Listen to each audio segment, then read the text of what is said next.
4 employees being fired today for circumventing leadership and unilaterally making the egregious payment for hotels for migrants in New York City. So we have it first.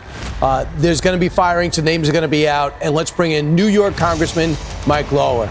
Congressman, your thought about that move? Can and should Donald Trump shut it down? Congressman, your thought about that move? Well, it's long overdue, frankly. These funds have been misappropriated going back to the Biden administration. And New York City, a sanctuary city, has been wasting billions of dollars of taxpayer money, billions with a B, to provide free housing, clothing, food, education, and health care to illegal immigrants, including criminal aliens that are here illegally. And so, I applaud, frankly, DHS for taking action to stop these payments under President Trump's leadership, because we have incentivized cities like New York and states like New York, a sanctuary state, to allow this to continue, and it has to stop. No question, Eric Adams spoke out against what the Biden administration was doing. He said that the migrant crisis was, quote unquote, destroying New York City. Kathy Hochul authorized billions of dollars of state taxpayer money to pay for all these expenditures. Meanwhile, she's fleecing hardworking New Yorkers $2,500 just for the privilege of driving to work. It really just speaks volumes to how inept, incompetent, and corrupt New York has become under feckless leadership. Right. We have to stop this massive influx at the border, which is what President Trump is doing. But we have to stop incentivizing states and cities like New York by spending billions, and in this case from FEMA, $59 million to support their efforts to circumvent federal law. That's really what this boils down to. States like New York are circumventing federal law, allowing illegal immigrants to get benefits and access to taxpayer money. It shouldn't be.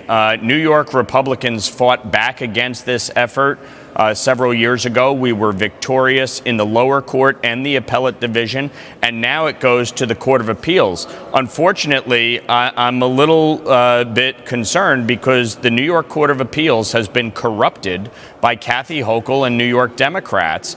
This is why they tried to gerrymander our maps again last year. They added people who are way too progressive for the court to try and move the court in a different direction.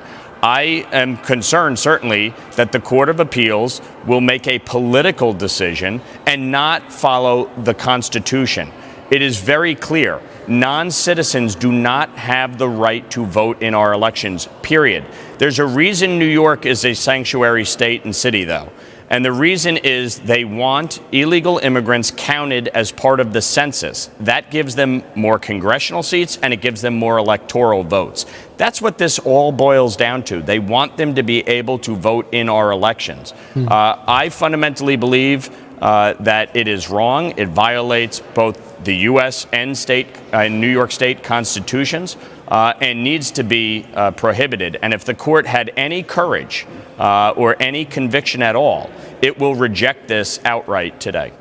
That's part of all the decisions on when we identify people in communities, as soon as we're able to go get them and return them back home as quickly as possible. So my goal is that people are not in these facilities for weeks and months. My goal is that there's a short-term stay. They're able to go incarcerate them, take them, follow the process, and get them back to their country. That's your goal, but yes. You're not ruling out that they could be there for weeks. I'm not going to rule that out, because we are going to continue to make sure that we're talking with every single country, but it's not an option for us to leave people here illegally anymore. American citizens have been put behind people who have chosen to come and break our laws, and that's not going to happen anymore. On X this morning, Elon Musk said, quote, FEMA is broken, and he said so in response to the suggestion that he shut down FEMA entirely.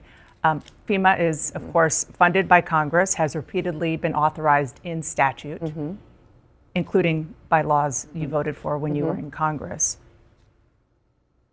Can and should Donald Trump shut it down? He can, and I believe that he will do that evaluation with his team, and he's talking about it, which I'm grateful for. He'll work with Congress, though, to make sure that it's done correctly and that we're still there to help folks who have a terrible disaster or crisis in their life. He's been very clear that he still believes there's a role for the federal government to come in and help people get back up on their feet. But there's a lot of fraud and waste and abuse out there. And since President Trump has taken over and come back into this administration, we've seen incredible changes. What's your recommendation to him? You know, he's talked a lot about doing block grants to states and to local officials. I was a governor, and when I was governor of South Dakota, we saw 12 different natural disasters that hit our state and that were FEMA related, that we had FEMA disasters. So I know it from that level, and I knew every single time that I and the local county emergency management directors, the mayors, the city councils, and the county commissioners, they made way better decisions than the people in Washington, D.C. I do want to ask a couple of quick questions. The Washington Post is reporting that Musk and his DOJ team have access to FEMA's sensitive disaster data, which includes personal information about tens of thousands of disaster victims. Have you authorized Elon Musk and his team to have access to Americans' personal data that is housed inside DHS? Yeah, we're working with them at the president's direction to find what we can do to make our department much more efficient. So I think it's important. This is essentially an audit of the federal government, which is very powerful and needs to have happen. That agency, and one of the things I've been very clear to the appropriators in the Senate and the House is, please give me the authority to reprogram funds. There's funds but that's different from him having access to personal data that is housed in. The president has authorized him to have access. And you feel to that, comfortable? So absolutely. Now Elon Musk has access to it. Yeah, but Elon Musk is part of the administration that is helping us identify where we can find savings and what we can do. And he has gone through the processes to make sure that he has the authority. You're totally the president has comfortable granted with it. him. I am today by the work that he's doing by identifying waste, fraud, and abuse. And his information that he has is looking at programs, not focusing on personal data and information.